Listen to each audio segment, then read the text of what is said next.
Hello, നമ്മൾ നല്ല അടിപൊളിയായിട്ടൊരു കപ്പ മീനിട്ട് വറ്റിച്ചൊന്ന് ഉണ്ടാക്കി നോക്കിയാലോ. നല്ല നാടൻ സംഭവമാണത്. നമ്മളെല്ലാവരും നേരത്തെയൊക്കെ കഴിച്ചിട്ടുള്ളതാണ്. അപ്പോൾ അതിനായിട്ട് നമ്മൾ 1 കിലോയോളം ഒരു കപ്പ എടുത്ത് നല്ല വൃത്തിയായിട്ട് കഴുകി അത് നല്ലവണ്ണം ഒന്ന് കൊത്തി നുറുക്കിയെടുക്കണം കേട്ടോ.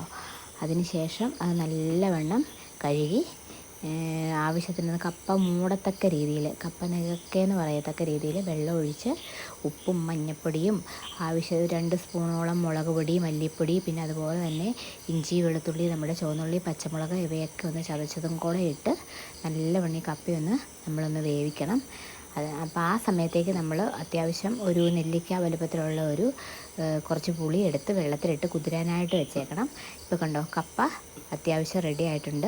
അപ്പോഴത്തേക്ക് നമ്മൾ നല്ല വൃത്തിയായിട്ട് കഴുകിയെടുത്ത് നല്ല നാടൻ മത്തി, ഇച്ചിരി ചെറുതാണ് കേട്ടോ കിട്ടിയത്, നമ്മൾ ആ കപ്പയിലേക്ക് ഒന്ന് ഇട്ട് കൊടുക്കണം. എന്നിട്ട് നമ്മൾ വീണ്ടും മൂടി വെച്ച് നല്ലവണ്ണം ഒന്നുകൂടി വേവിക്കണം. കണ്ടോ, ഇപ്പോൾ അത് വെന്ത് പാകമാകുമ്പോൾ ഇപ്പോൾ മത്തി എളുപ്പമുണ്ട് അത് വിടുവിക്കാനായിട്ട്. അതായത് മത്തിയുടെ വാലിൽ പിടിച്ചൊന്ന് കുടഞ്ഞാൽ നമ്മുടെ ആ മാംസം വേറെയും മുള്ള് വേറെയും ആയിട്ട് കിട്ടും.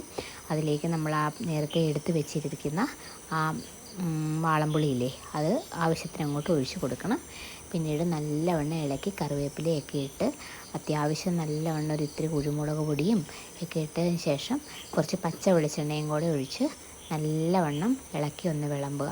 എന്താ ടേസ്റ്റ് എന്നറിയാമോ? ആ മത്തിയുടെയൊക്കെ ഒരു ടേസ്റ്റും കപ്പ